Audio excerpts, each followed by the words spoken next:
नमस्कार दोस्तों, मेरे YouTube चैनल में आप सबका स्वागत है। दोस्तों, आज हम बात करेंगे ज्योग्राफी के बारे में, भूगोल के बारे में। चलिए हम स्टार्ट करते हैं। भूगोल, आखिर भूगोल कहते किसे हैं? तो दोस्तों, भूगोल ज्योग्राफी शब्द का हिंदी रूपांतरण है। यह भूगोल दो शब्दों भू तथा गोल शब्द से मिलकर के बना है, जिसका अर्थ होता है पृथ्वी कैसी है, गोल है। अर्थात इससे हमको पृथ्वी के गोल होने का आभास होता है। बात करते हैं ज्योग्राफी शब्द।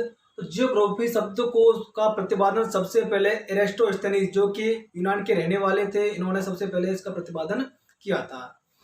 ये जो ज्योग्राफी शब्द ग्रीक भाषा के दो शब्द जियो तथा ग्राफी से मिलकर के बना है, जहाँ जियो का अर्थ होता है पृथ्वी तथा ग्राफी का अर्थ होता है उसका वर्णन, अर्थात जिसके अंतर्गत पृथ्वी का वर्णन किया जाता है, ज्योग्राफी कहलाता है। इसके बाद हम बात करते हैं किसके, हिकैटियस की।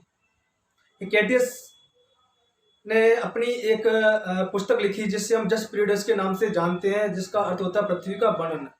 इस पुस्तक में इन्होंने भूगोल से संबंधित सभी तत्वों का समावेश किया था, इसलिए इन्हें फादर ऑफ ज्योग्राफी भी कहा जाता है।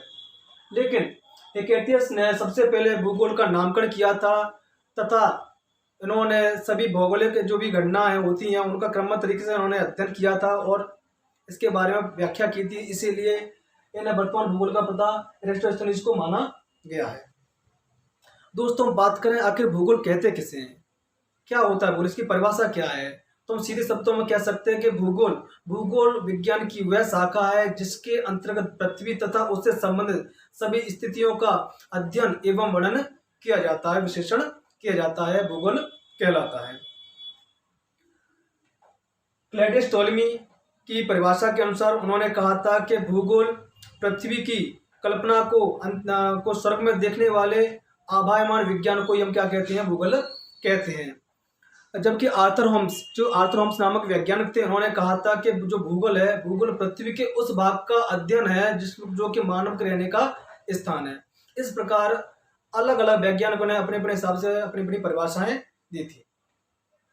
चलिए दोस्तों, अब हम बात करते हैं, हम एक एक करके उन वैज्ञानिक के नाम पढ़ लेते हैं कि जिनका कहीं ना कहीं भूगोल के खोज के क्षेत्र में उनका कहीं ना कहीं महत्वपूर्ण योगदान रहा हुआ है। चलिए हम बात करते हैं, सबसे पहले बात करते हैं एरिस्टोस्थेनीज की।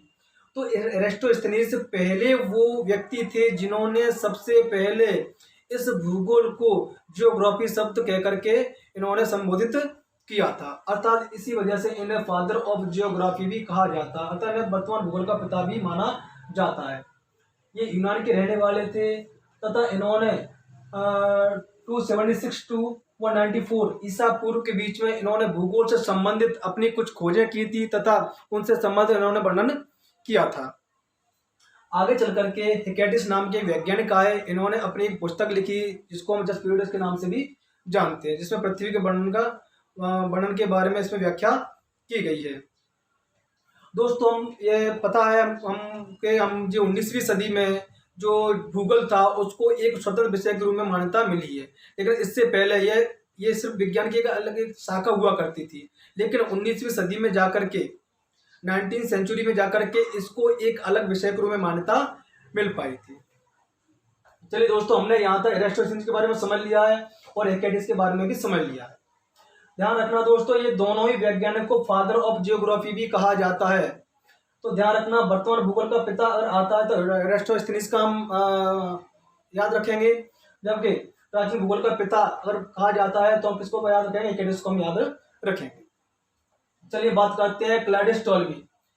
140 ईसा पूर्व की बात है दोस्तों। उस टाइम पर सबसे ज़्यादा विद्वान व्यक्ति टोलेमी को ही माना जाता था तथा उन्होंने अपनी खोजों के माध्यम से दुनिया के सामने सबसे पहले यह बताने की कोशिश करी कि जो ब्रह्मांड है, संपूर्ण ब्रह्मांड के केंद्र में हमारी पृथ्वी स्थित है और सारे ग्रह, जहाँ तक कि पृथ्वी भी जहाँ तक कि सूर्य भी हमारे पृथ्वी के चक्कर लगा रहा है। अर्थात जो क्लैडियस टोलेमी जी थे, इन्होंने सबसे पहले पृथ्वी केंद्रीय सिद्धांत का प्रतिपादन किया था। अतः इन्होंने कहा था जो हमारी अर्थ है, हमारी जो पृथ्वी है, वो पूरे ब्रह्मांड के केंद्र में स्थित है, बाकी सभी ग्रह के चक्कर लगा रहे हैं। लेकिन दोस्तों, आगे चल करके ये जो थ्योरी इनकी थी ये गलत साबित हुई। लेकिन उस टाइम की बात है, उस टाइम पर इनके खिलाफ किसी भी वैज्ञानिक ने आवाज नहीं उठाई, क्योंकि सबसे ज्यादा ये उस टाइम पे पढ़े लिखे व्यक्ति थे एवं इनकी ज़्यादा मान्यता थी और इनके खिलाफ कोई जा नहीं सकता था। लेकिन आगे चल कर कोपरनिकस नामक एक वैज्ञानिक का है, 1473 ईसा पूर्व की बात है। इन्होंने अपने अध्ययन से यह साबित कर दिया कि जो टॉलेमी जी ने जो थ्योरी दी थी पृथ्वी केंद्रीय सिद्धांत की, वो पूरी तरह निराधार है, गलत है। अर्थात पृथ्वी ब्रह्मांड के केंद्र में नहीं है बल्कि सूर्य ब्रह्मांड के केंद्र में है। और जहाँ तक कि सभी ग्रह और सूर्य, जहाँ तक कि सभी ग्रह एवं पृथ्वी भी, अर्थात उसमें पृथ्वी भी शामिल है, वह स्वयं भी पृथ्वी भी किसके चक्कर लगा रही है? सूर्य के चक्कर लगा रही है। अर्थात कोपरनिकस ने टॉलेमी के द्वारा दी गई जो थ्योरी थी उसको पलटते हुए उन्होंने स्वयं का सिद्धांत प्रतिपादित किया, जिसे सूर्य केंद्रीय सिद्धांत भी कहते हैं। लेकिन जो टॉलेमी जी के जो अनुयायी थे उन्होंने इसका विरोध किया कि नहीं, टॉलेमी जी ने जो बात कही वही हम तो उसी को सही मानेंगे। कोपरनिकस की बात पर किसी को भरोसा नहीं हुआ। लेकिन आगे चल करके एक वैज्ञानिक और आए जिनको हम गैलीलियो भी कहते हैं। ये इटली के रहने वाले थे। इन्होंने एक दूरदर्शी बनाया। इस दूरदर्शी के माध्यम से सबसे पहले इन्होंने सौरमंडल को देखा और इन्होंने गैलीलियो ने कोपरनिकस की बात का समर्थन करते हुए कहा था कि नहीं, कोपरनिकस ने जो बात कही है वह पूरी तरह सत्य है। पूरे ब्रह्मांड का केंद्र हमारा सूर्य है, जबकि पृथ्वी इसका केंद्र नहीं है। तथा गैलीलियो ही पहले वो वैज्ञानिक थे जिन्होंने सबसे पहले हमारी आकाशगंगा को देखा था, निहारा था। तथा इन्होंने इस आकाशगंगा को स्वयं के द्वारा निर्मित एक दूरदर्शी के माध्यम से इसको देखा था। चलिए, तो यहाँ तक हम बात कर लेते हैं कि हमने भूगोल का नामकरण कर दिया है। भूगोल को हमने, पृथ्वी को हमने उसका केंद्र बताया, किसी वैज्ञानिक ने सूर्य को केंद्र बताया। यहाँ तक पूरी स्टोरी कंप्लीट हो जाती है। आगे चलकर हम बात करते हैं केपलर के बारे में। केपलर नामक वैज्ञानिक आए। इन्होंने कहा था कि देखो भाई, सौरमंडल की खोज तो आपने करी थी, अब जो ग्रह हैं इनके बारे में तो पता करो, क्या कर रहे हैं ग्रह। तो ध्यान रखना, केपलर ने सबसे पहले बताया था कि जो भी ग्रह हैं हमारे सोलर सिस्टम में, जितने भी प्लैनेट्स हैं, ग्रह हैं, उपग्रह हैं, ये सभी क्या है कि अपनी दूरी पर चक्कर लगा रहे हैं और चारों तरफ पृथ्वी की ओर भी घूम रहे हैं। अर्थात सबसे पहले ग्रहों की गति के बारे में, अर्थात ग्रहों के मूवमेंट के बारे में सबसे पहले किसने बताया था? केपलर ने बताया था। अर्थात ग्रहों की गति के संबंध में जो थ्योरी देने का जो कथन है, सबसे पहले किसने दिया था? केपलर ने दिया था। आगे चलकर बात करते हैं मैगेलन। तो ध्यान रखना दोस्तों, मैगेलन पहले वो व्यक्ति थे जिसने सबसे पहले पूरे विश्व का चक्कर लगाया था। तो एग्जाम में क्वेश्चन भी बनता है कि वह व्यक्ति कौन जिसने सबसे पहले पूरे विश्व का चक्कर लगाया था, तो वो कौन है? मैगेलन है। इसके बाद आते हैं अनेक्सिमेंडर। अब अनेक्सिमेंडर ने कहा, भाई मैगेलन, तुमने तो पूरे विश्व का चक्कर लगा लिया, अब मुझे भी तो कुछ करना चाहिए। तो इसके लिए इन्होंने क्या किया कि इन्होंने पूरे विश्व का एक मैप, एक नक्शा बनाया। अतः पूरे विश्व का मैप, नक्शा बनाने का श्रेय किसको जाता है? अनेक्सिमेंडर को दिया जाता है।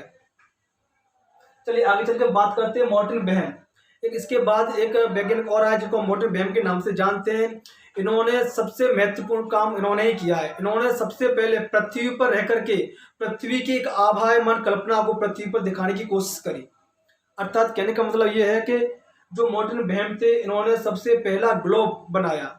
ग्लोब समझते हैं आप? ग्लोब जो कि हमने देखा है कि स्कूल कॉलेजों में जो टेबलें होती हैं, जो भी हमारे प्रोफेसर है, प्रिंसिपल की जो केबिन रहती है, उसमें जो टेबल पे रखा रहता है पृथ्वी जैसी संरचना, उसको बोलते हैं क्या?